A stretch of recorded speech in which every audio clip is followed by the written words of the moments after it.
Condition Hybrid Herald build with Spear is extremely strong right now. It has high amount of damage while still having huge amounts of sustain and is able to fill multiple roles like the roamer role or like a side noding or team fighting role, whatever is currently needed. It's extremely strong.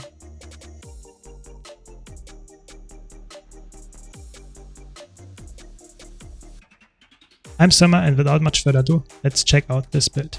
So, like I said in the intro, this is one of the best builds currently. If you want to see other builds in comparison to this one, be sure to check out my tier list video in the top right hand corner. And now let's start with the gear.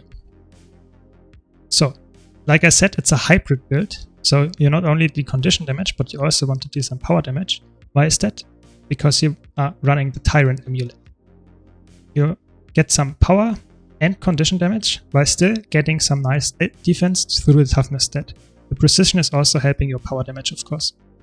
And you run mace shield in the one hand, and in the other hand you run spear. Spear is extremely strong with condition and power damage. It scales really well in both, but don't underestimate mace. Mace actually, especially the mace 3 skill, is actually also rather hard hitting power. So for the rune, I would always go for Necromancer rune just to get even more condition damage and some nice vitality to increase your life. And then on your sigils, you have Cleansing and Doom on your mace shield combination because you have some really nice endurance when you swap and you proc a little bit of more poison. And be aware that the sigils also proc on your legend swap. So not only on the weapon swap, but also on the legend swap. And therefore, you don't want to run the same sigils on all of your sigil slots so that they can have their cooldown even when you are swapping to a different weapon and after that to a different stance. So you want to have them on separate cooldowns. Therefore, you want to run Cleansing and Escape on your spear.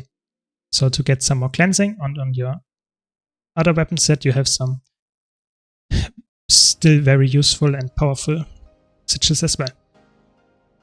Of course, you can mix them up, but I think this setup is rather makes sense. And then for relic slot, I would say there are two really good options. The first option, I would say, is the most generalist option, is the Relic of the Wayfinder. It passively increases your movement speed, and it's further increased when you're not in combat. It's really good because you don't have access to, let's say, a lot of movement skills if you don't have a target. So therefore it makes sense that you have a higher movement speed. And when you enter combat, you get a burst of speed, so you get a little bit of super speed access. It's a really strong relic. It's highly underrated, I would say. If you feel like you need more healing suppression because you face a lot of healing builds or you even 101, you can do that with this build. If you are going for 101, you oftentimes don't need that much movement speed, or you have trouble to counteract the healing that the opponent in the 101 has. I would go for Demon Queen. That's the other really good option because it will reduce the healing even further from 33% to 50% healing reduction on the opponent, and you can apply a lot of poison, so that works. However, if you do that, I would also go for Link's Rune, so that you don't lose the movement speed decrease.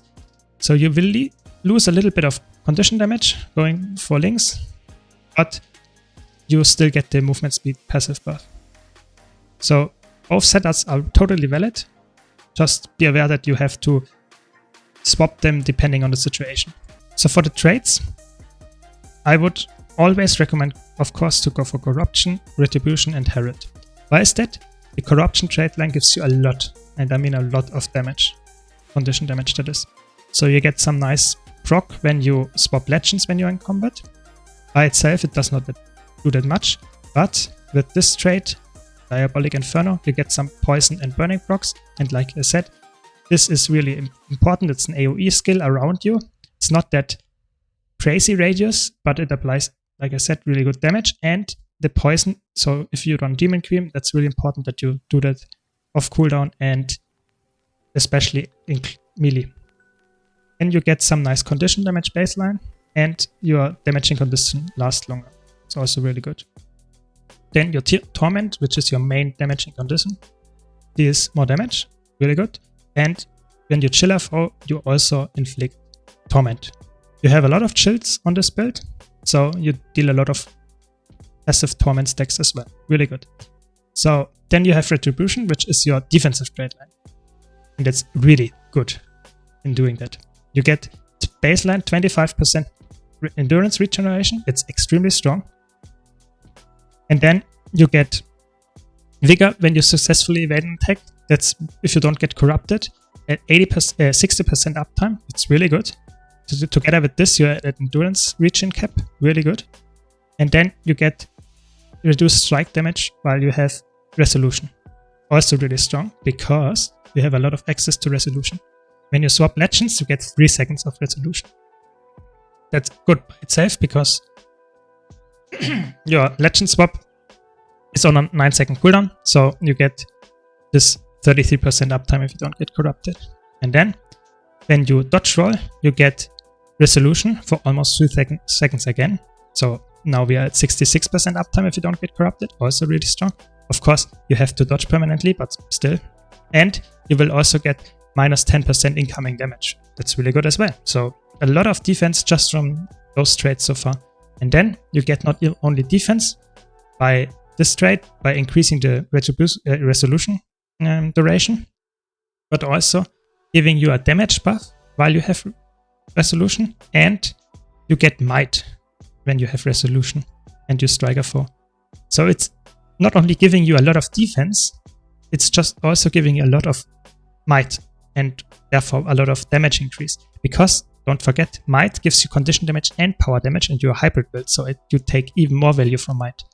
And don't forget, resolution by itself is also a rather powerful boon because it decreases the condition damage you take. And you don't have crazy amount of cleanses on this build, so this is a really important way to sustain against conditions. So now to Herald. Herald gives you access to your F2 skill, that is the Facet of Nature. Depending on your current legend, you have a different effect. So if you use it in True Nature, you have an AoE Condi cleanse, and it will also increase the duration of allies' boons. In PvP, that's not that crazy, but it can be helpful if you know when to do it. And it's a condition remove, really good. And in Shiro, which is your second legend, it's a boon removal, and it's unblockable, and it deals AoE damage. So both of those are really valid if you use it. And passively, they increase. In Shiro, you get some lifesteal passively on your allies. And in Dragon form, you will get some increase to the boons you apply. So that's also not that crazy. But let's say, I would say the actives are what you are looking for in PvP mostly. Then you get more movement speed for each point of upkeep that you're currently using. So upkeeps are the mechanics of how to manage your energy with Herald in particular, but also in general with Revenant. So for example, Impossible Odds will drain your energy quite a lot, and you will get instantly 8 of those stacks. So you get a lot of movement speed passively. And then you get just more maximum health and some nice match per boon and some more concentration. Perfect for this build. And then hardening persistence, really important if you run shield, which we do. It will give you condition cleanse for each skill that you use. This one pulse is condition cleanse, and this one is one condition cleanse. And it will also give you damage reduction per upkeep. And it's actually crazy because if you upkeep, for example, Impossible Odds, you will get 8 times 1.5% upkeep damage reduction. So that's really good. And the last skill is just also really strong, Draconic Echo, which will give you the pacifist of your upkeeps even after you use the flip over skill. So you will get some nice passive procs after that, and you will also get some, depending on the facet you used, some buffs like crit chance with Facet of Darkness, or just damage increase with Facet of Strength. So it's some really nice passive buffs as well. Now, we already started talking about the skills. So you have a nice Fire Field and Burning application on your 2 here. Then if you combo that with your 3, it's a nice Torment application and some AoE might. Then gives some Condi Cleanse and Protection Ages. It's unblockable as well. And this one roots you in place but will heal you and block at incoming attacks and remove conditions. So also really strong. good, valid, and all-around generalist weapon. And then you have your spear. It's more ranged, but it's only 600. Also has a different attack depending on the melee or range, so it's really nice. Both of them do some vulnerability and torment. This one applies chill and therefore applies torment as well, and burning. All of the spear skills recharge your 5 skill a little bit. The 5 skill is a nice IOE torment application and is also really strong because it will increase the damage that you do after that. So it's really strong. The 4 skill is probably the strongest skill on your spear. It's an AoE pull. It's a really fast cast time actually, and is also applying chill and therefore torment, and applies poison. So it's your setup skill. If you use that, you can deal a lot of damage after that, and it's AoE, so you can deal a lot of AoE damage, especially when you combine it with an invoke torment. So if you swap legends, and your 3 skill is actually also really strong. It's an evade and a dash in a direction, and you will leave behind those mines. And if enemies walk in there, every single mine explodes for weakness, slow, and chill, and torment. So it's a lot of conditions, and they are really nasty. So if you land them while running away, it's most of the time you pressure them, or you at least slow them down so much that they can't follow you. So that's the weapon set. It's really strong. And you have all your facets in the glint thing, and they all have no cast time except the facet of light. The other ones are instant cast, and they will passively grant boons. This one will grant regeneration, this will grant fury, this swiftness, this might, and this one protection to you and your nearby allies. If you use then the consume skill, you will lose the passive pulse, but you will maintain it with the trait for 6 seconds longer. And the passive of the heal is really strong. It just inverts all incoming damage to healing for 2 seconds. Really strong, use it wisely. It's your best option for defense. And this one is in stun break, so it's also really important. It applies AoE, vulnerability, and blindness, and it can also reveal them enemies. It's really strong. Then this one is some nice damage and condition application, AoE. This one gives you a nice buff for damage, and this one is a nice AoE knockback and super speed for your allies application. Be aware that this skill, as well as the other elite that you have in Shiro, can be cancelled when you weapon store, and it will still play the full animation, which is really strong, because if you do that correctly, enemies will dodge it, and you still have the access to it if you cancel it in time. Be aware that this is also a launch, so you can knock, for example, down buddies or someone from the point, and you can decap the point or cap the point. Really strong as well. Or deny rest sigils, for example, signets, for example. And then in Shiro you have some nice healing skill that gives you some more siphoning on your attacks after that. Then you have a nice evade backwards. If you combined it, for example, with about face, you can use that while running forward as well. It will also give you some endurance. It's a stun break. It gives you fury. It's a condition removed of movement impairing conditions. So it's a really overloaded skill. It's also evading while doing that. So it's really, really strong. Use that really wisely. It's the best skill on Shiro. And you have your phase traversal, which is a 1200 range teleport, which will give you quickness and some unblockable attacks as well. Really strong. And then impossible odds, we already touched on that one. So it gives you some movement speed increase, baseline. And every time you hit an attack while you have it up, there will be a delayed attack that deals another strike damage. So it can be really strong if you want to cleave someone, but be aware the drain of energy is immense, so you can't keep it up for long. Especially because all the other skills in Shiro are also really costly, except the healing skill, so they cost a lot of energy.